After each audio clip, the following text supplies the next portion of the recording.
What up, y'all? It is your boy Darius, and we're back, y'all. So we have a special reaction we're going to do today. This title is going to be rappers who would never fear Suge Knight. Now, let's be clear. Suge Knight was like the boogeyman to everyone. He reminded me of Debo from Friday. Like, everybody was scared of him, intimidating him. I mean, there was a few rappers that would never fear him. So we're going to check this video out and see who all the rappers who would never scare of Suge Knight. Fear Suge Knight, actually. So let's get going. To stand up to Suge Knight. Suge tried to destroy my record company. So right now we're getting everything back together and we finna come out, you know, fully loaded. Eazy-E. It all started because of Dr. Dre, who was dissatisfied with his financial position at Ruthless Records. It is reported that Dr. Dre scheduled a meeting with Eazy, but never showed up to the meeting at all. Instead, Suge Knight showed up, threatening the member of NWA. Dre wasn't there. Oh, Dre wasn't there at all? Nah. Dre set it up, though. Did Eazy get beat up like the movie show? Nah, hell no. They didn't touch it. Keefy D said that Eazy-E. Okay, yeah, because I want to say this part. When I watched the Straight Outta Compton movie, it was the biopic of NWA. I have a zero problem with that movie. Now, it was a good movie, I'll give them that, but there was some parts that I didn't like. What the part they said that Suge Knight and his homie beat up Eazy, I don't believe that one bit. So I think that movie, they kind of just disrespected Eazy, in my opinion. I mean, what y'all think? Y'all think they disrespected Eazy in that biopic movie? Hit the comment below, guys. I want to know what y'all think. He had all the Compton Crips behind him. Of and course. Suge wouldn't touch him. Of course. You're gonna sign these, releasing Dre and DOC from Ruthless. And Eric was, if he walked between my legs, excuse my French, people probably would think he was my penis. I gotta kill this motherfucker Suge Knight. No, you're not gonna do that. Jerry Heller talked him out of the idea, but he later said he regretted not letting him go on with it. I should have let him kill him. Yeah. You know, I would have done the world a favor. He would have done it for sure. BG Knockout recounted the story of how he met Suge Knight at the Billboard ceremony. I see Suge kind of trying to press Eazy. So me and my brother jumped up, ran up there, like, what's happening? Suge was like, yeah, outside. We gonna see what's happening outside. They came back to the hood. They brought straps for everybody. So we went outside. Everybody was strapped up. So we got outside. We like, Suge, what's happening? Like, he's like, man, I ain't tripping on that shit. It's like, all right.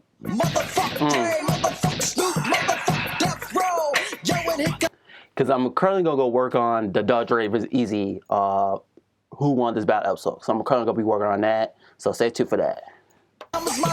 As a result, Dr. Dre got what he wanted. A studio, money, etc. And started working with artists like Snoop Dogg and Tupac.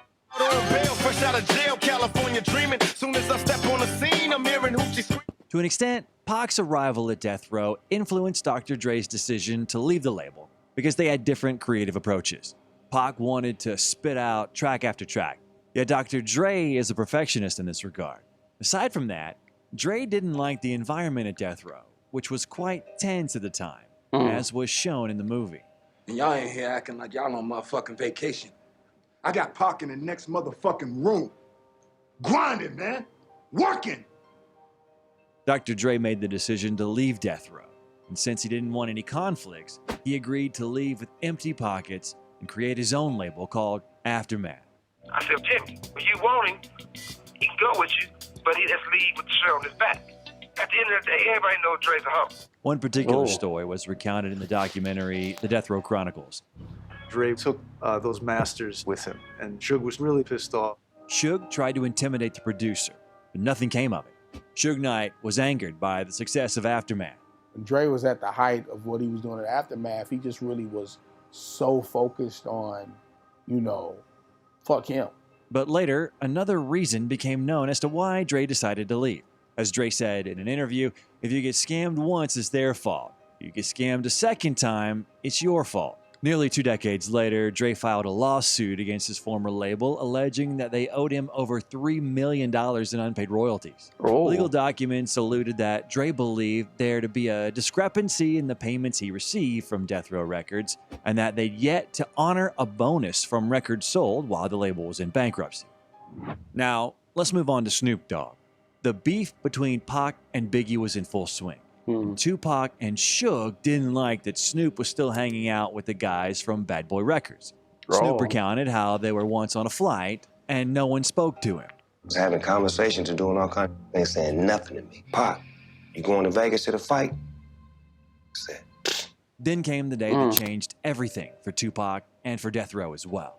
Tupac was killed, and Snoop fell deep into depression, not knowing what would happen next. Yeah. He did, however, understand that this shit needed to end. Generally speaking, he was just advocating for peace. In 1996, Knight was in jail for violating his parole during a shooting in Las Vegas. Snoop wanted to end the conflict with Bad Boy Records and wanted to ask Suge what he thought about it. Fuck them bitch ass niggas. That's the word I got back.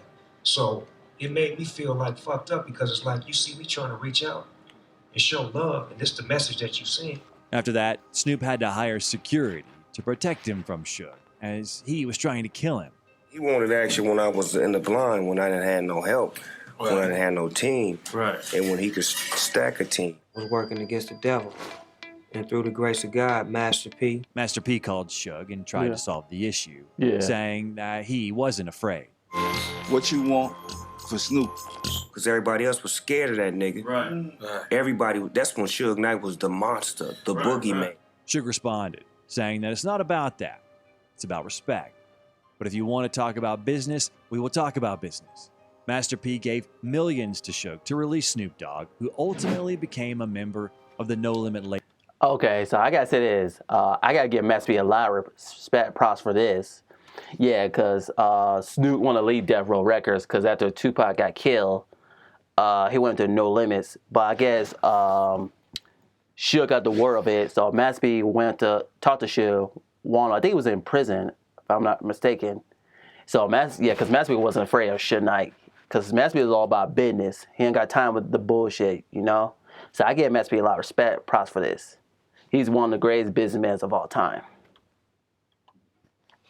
Label from his contract. Master P became Snoop's Superman, as he not only saved his career, but also his life.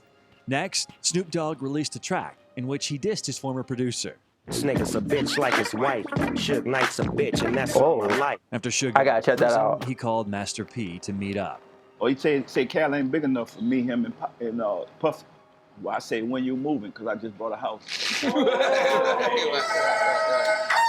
Master P was definitely not afraid of Suge Knight, but Snoop Dogg was having mixed feelings about the conflict. I failed all of my classes in high school and ended up dropping out. I also scored in the 99th percentile on the GMAT. Who spoke with Suge Knight recently, who said he used to be a superstar and now he's just a no-limit soldier. What do you say to that? He used to be a CEO, now he's just an inmate. Despite the fact that he dissed him, it's hard to say that Snoop wasn't afraid of Suge. What do you think? Let us know in the comments. In an interview with Big Naz. Yeah, I don't think Snoop Dogg was scared of Suge Knight, but eventually they squashed it though.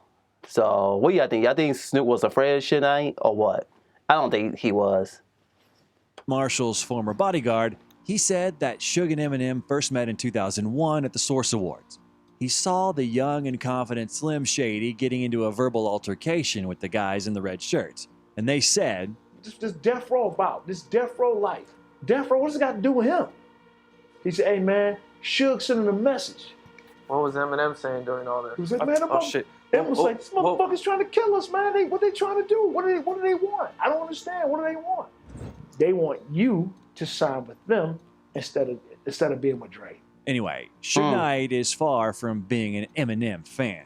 What do you think of Eminem? Is that what do you think of white rap? Really from the ghetto, and you really doing those things you rapping about, you talking about, I can respect that. Right. If somebody else writing your rhymes, somebody else, if you telling somebody else's story, that really don't mean nothing to me. The security guard also revealed how a famous boss of a record label tried to harm Eminem at a concert in Hawaii. When the plane landed, they were greeted by 20 policemen and told that Suge Knight's people were here.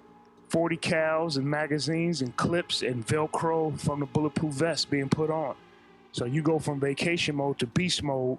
It went from vacation mode to beast mode real quick, man. Vacation was over at that point. Yep, you gotta protect yourself, man. And later, when 50 Cent was filming the music video for the In the Club banger, Suge Knight burst into the video shoot.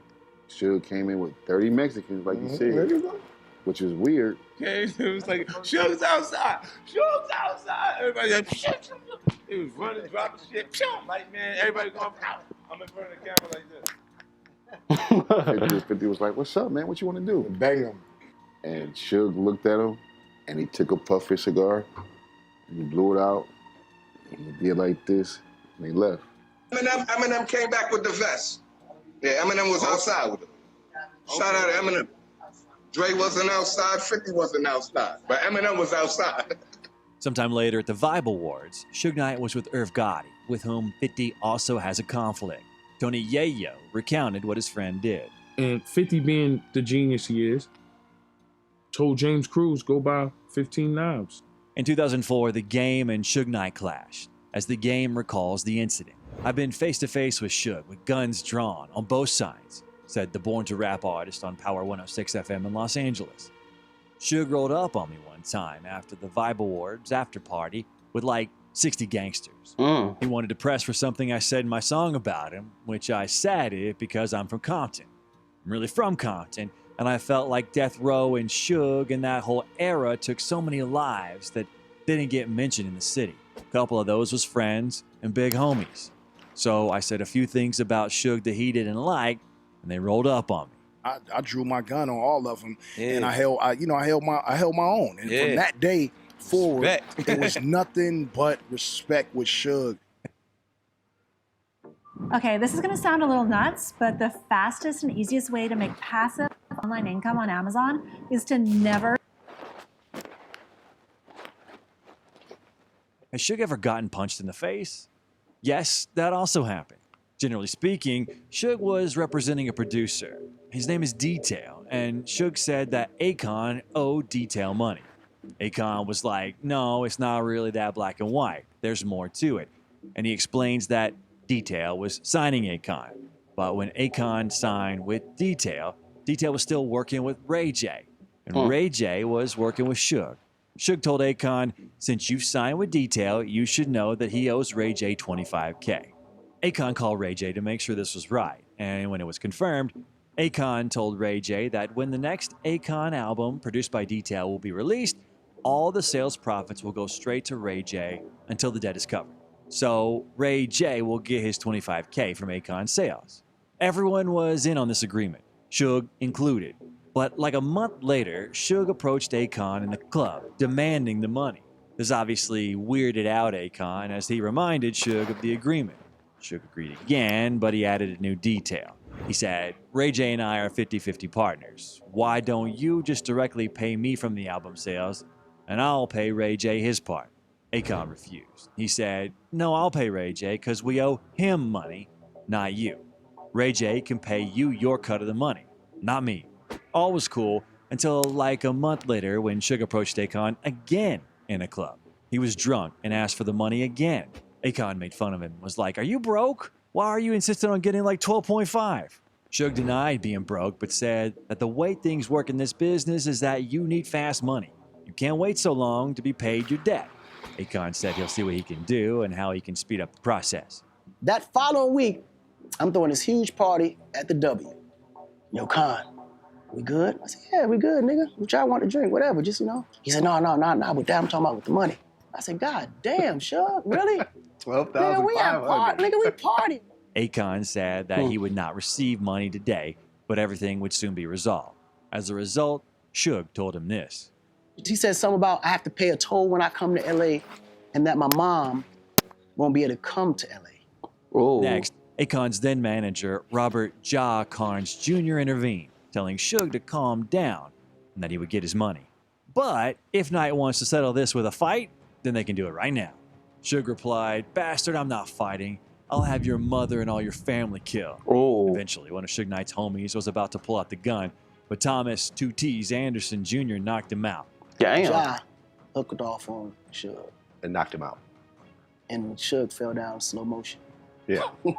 Ja was charged with 1 count of felony aggravated assault due to the severity of the victim's injuries. And Thomas 2 T's Anderson Jr. was arrested on suspicion of assault and disorderly conduct.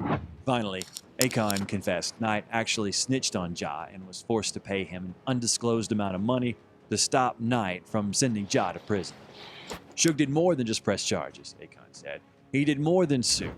He did what everybody's mad at 6ix9ine about. I'm just saying, he did what everybody mad at 6ix9ine about. I had to pay off Suge to drop the charges for Ja because I couldn't see my man going to jail for that shit. Ja had just got out. Let us know in the comments what other rappers you are aware of who are not afraid of Suge Knight. And by the way, I recommend you watch this video about Suge. Bye, everyone. Ooh, man. Wow, I don't know what to say, man. So there's a few rappers who's not afraid of Suge Knight. So Death and Night Eazy-E, Death and Night Eminem. Cause I know Eminem mentioned a few of his songs. I think it was Bully that he mentioned. So yeah. So that's it, this video, guys. Hit the comment below, guys, what y'all think. Which rapper you think who's not afraid of Suge Knight, who is. Make sure you like the video and subscribe to the channel as well. And I'll see you guys next video. Stay up. Peace.